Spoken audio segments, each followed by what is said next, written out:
Hi everybody, I don't really have anything planned to say other than this is just a beautiful day. I just want to show you just the beautiful scenery. Alright, so here I am again. Alright, so here I am. This is another day. I think it's 2 days later, so today's Thursday, April 27. That other video clip was April 25, Tuesday. So how do you like me better, with my glasses on or my glasses off? Let me see. So here's what I'm like with my glasses off. But basically I thought of an interesting question.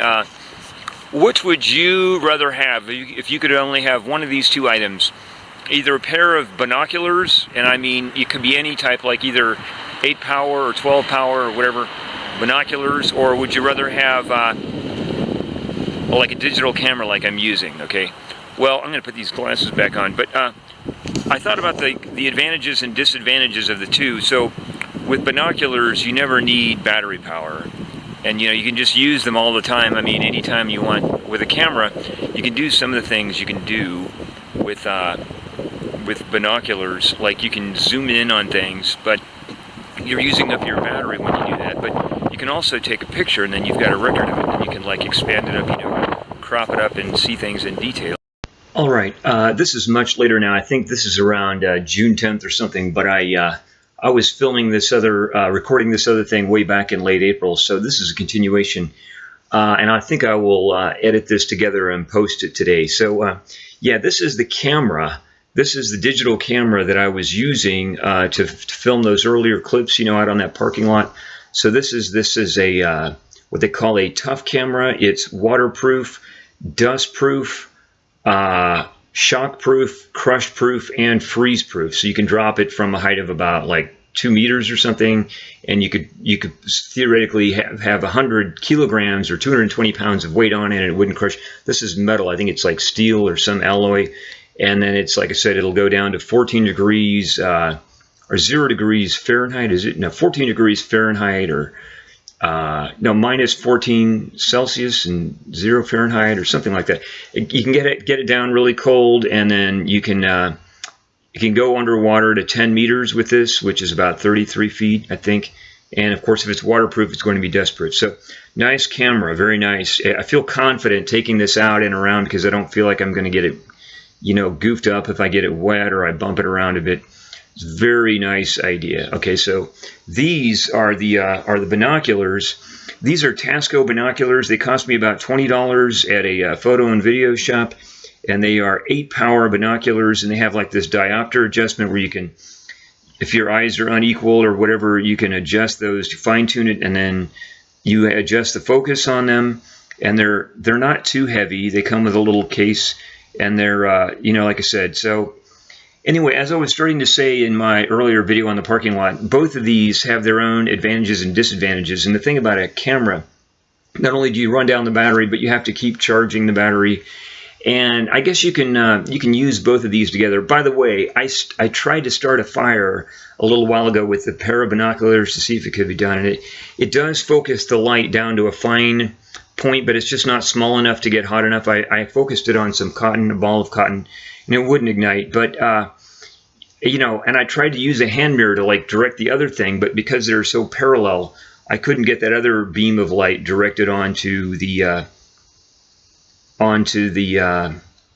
same point. So you could, like, theoretically, if you had a mirror, you could direct the 2 points together, so like their double power would maybe ignite the cotton, but I couldn't get the positioning right. So maybe if you ever try it yourself, you'll figure out what I mean, what I'm talking about. Anyway, so basically what I want to say though, about the camera, you know, it's got its disadvantages, but ideally you could use, I just love these binoculars though. I like going to somewhere new where I haven't been, where you've got a good view, and you just sit back and relax, and you know, you just look all around. The good thing about this now, if you're not used to binoculars, they can be a little bit shaky, because when you zoom in, they're like these are 8 power binoculars, but you can get them like, I guess, 12 power or whatever.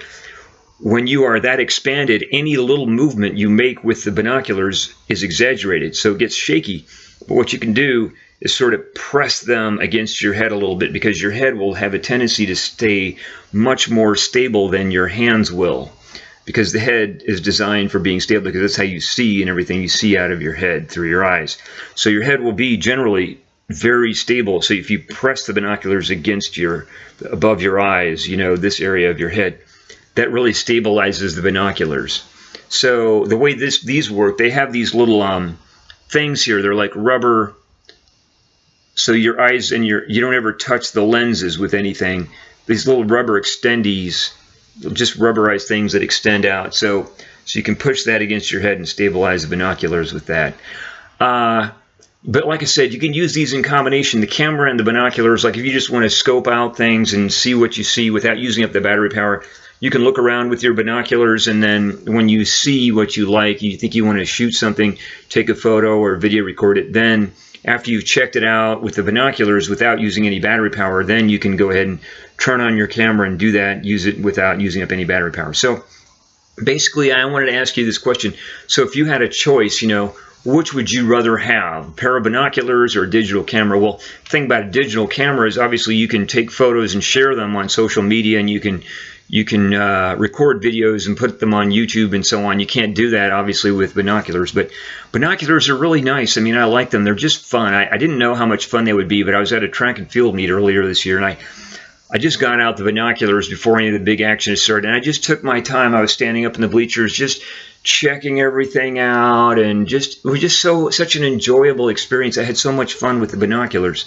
It was a lot more fun than I thought it would be. So I don't know which one I would like, but if you want to say in the comments or whatever, which would you rather have if you had one choice? And of course it would depend on your circumstances, like that famous scenario where you ever trapped on a desert island.